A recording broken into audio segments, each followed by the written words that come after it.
Let's solve another passage using skimming techniques. It is also given in the description. In this passage, we will focus on one more important aspect: main idea and supporting ideas. A passage always revolves around one main idea, and then there are supporting ideas and details related to the main idea. Let's try to figure them out. Recently, I spent several hours sitting under a tree in my garden with the social anthropologist William Ury, a Harvard University professor who specializes in the art of negotiation and wrote the best-selling book Getting to Yes. So this passage is written in first person. Here, whether author was sitting under a tree or bridge is not important. What is important is that he is telling us about his encounter with a guy named Ury, who is a social anthropologist. Anthropologist, by the way, is someone who studies human behavior. We can also skip the relative clause who specializes in the art of negotiation, which is giving extra detail about this person Ury.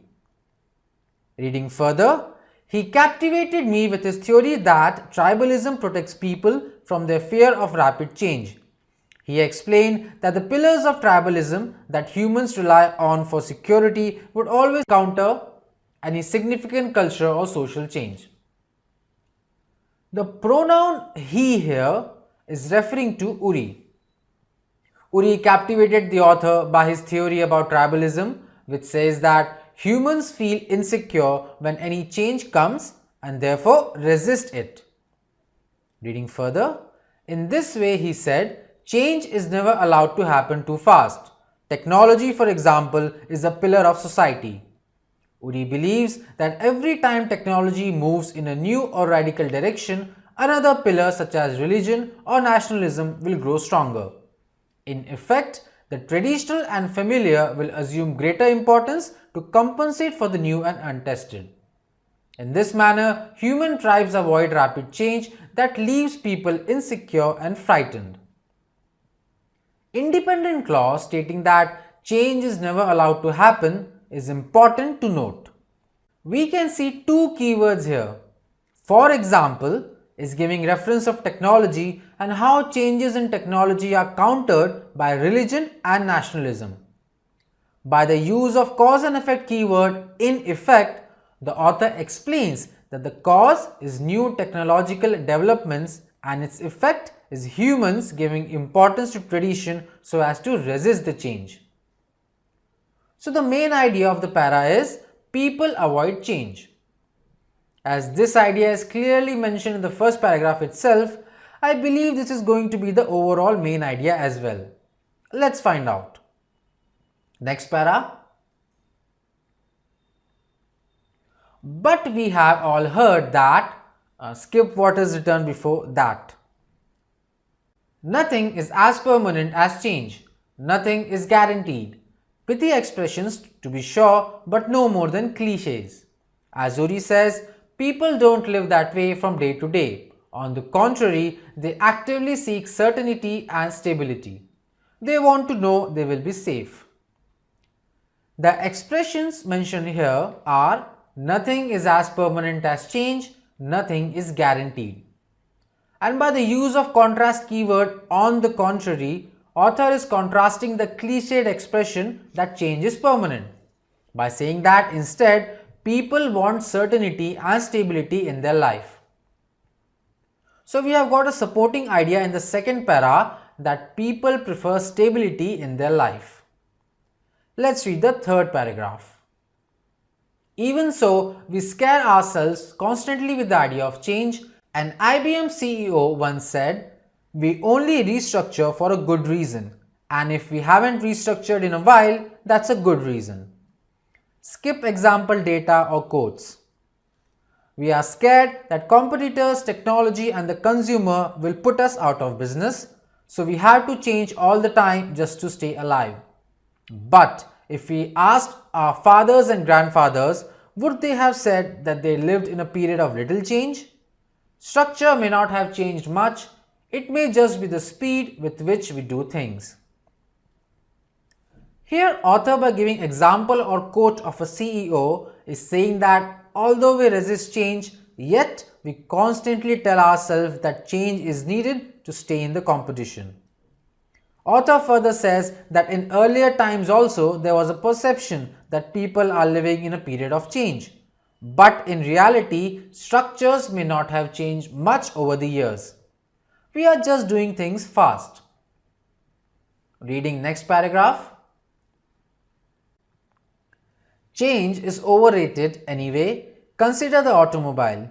It's an especially valuable example because the auto industry has spent tens of billions of dollars on research and product development in the last 100 years. Now here, author is giving an example of automobile industry to lay emphasis on what he started with, that change is overrated. We can skip the details. Henry Ford's first car had a metal chassis with internal combustion engine, 4 wheels, foot-operated clutch, steering wheel, 4 seats, and it could do 18 miles per hour. Here, author is explaining his reference of automobile industry by giving details about Ford car and its features. Let's read further. 100 years and tens of thousands of research hours later, we drive cars with metal chassis with internal combustion engine, 4 wheels, foot-operated clutch, brake system, and the average speed in London was 17.5 miles per hour. We have a lot to skip here.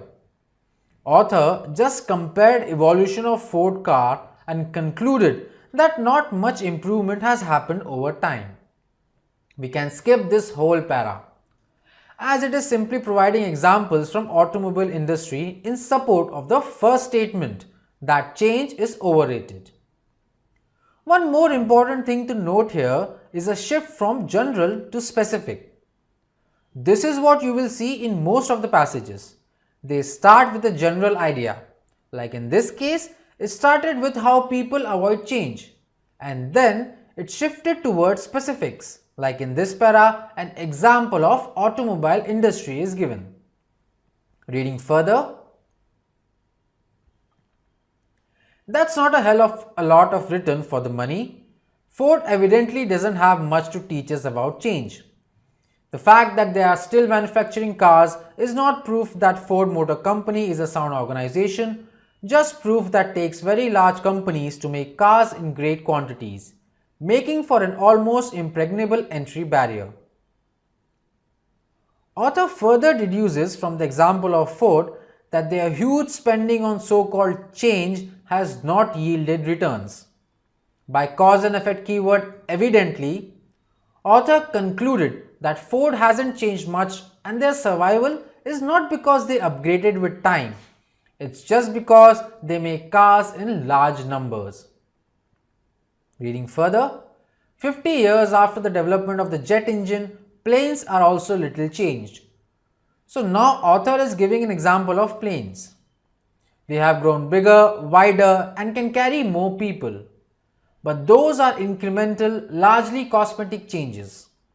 Taken together, this lack of real change has come to mean that in travel, whether driving or flying, time and technology have not combined to make things much better.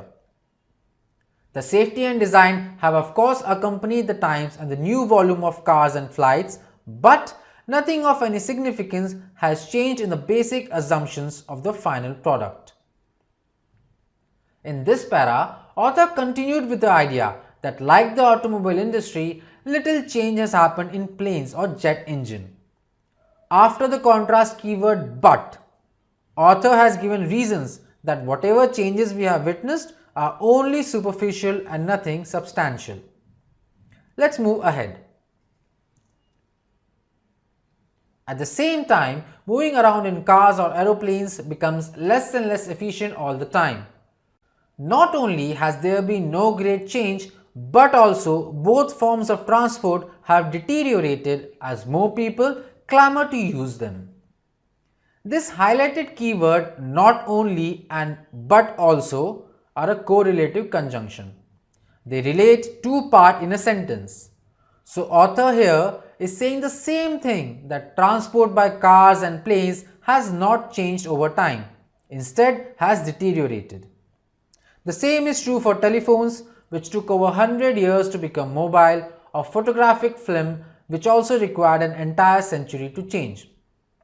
Again, similar examples of telephone and photographic film are given. We can skip this. So we can summarize this. The author continues with the idea that industry is not as innovative as it is made out to be and adds example of telephone and photographic film, stating that even these two took over 100 years to upgrade. Let's read the last paragraph. The only explanation for this is anthropological. Once established in calcified organizations, humans do two things: sabotage changes that might render people dispensable and ensure industry-wide emulation. Now you might find a few difficult words here like anthropological, calcified, sabotage, dispensable, emulation. As far as CAT exam is concerned, this is why vocabulary is important. Knowing the meaning of these words will help you to understand the passage better. Or else you can always skip the difficult words and try to get the overall sense from the context. These lines are giving an explanation for why there were not many changes in aeroplane, telephone or photographic film industry. This was because of human nature. Once they get into rigid organizations, they obstruct changes which make people insecure, and instead of doing something new, they simply imitate others. Reading further, in the 1960s, German auto companies developed plans to scrap the entire combustion engine for an electrical design. The same existed in the 1970s in Japan and in the 1980s in France. This is a similar example as that of Germany, so we will skip this. So for 40 years, we might have been free of the wasteful and ludicrous dependence on fossil fuels. Why didn't it go anywhere? Because auto executives understood pistons and carburetors and would be loath to cannibalize their expertise along with most of their factories. Ludicrous means idiotic or foolish. Cannibalize can be inferred as something to do with eating or when one animal eats another. So we can get the meaning in the context of the para that changes in technology will eat up the expertise of auto executives and close factories. Author gave reference of auto companies' plans to scrap combustion engines with electrical one. However, auto executives were reluctant to change as their expertise was in previous technology. Look at the passage again from the start.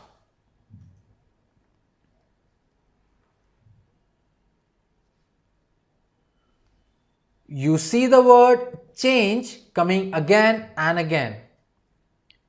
And how humans avoid change is stated again and again in different ways.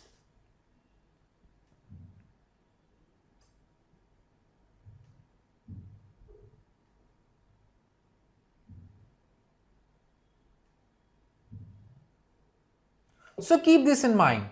Words appearing again and again usually indicate the main idea of the passage. Here, the main idea is that humans avoid change.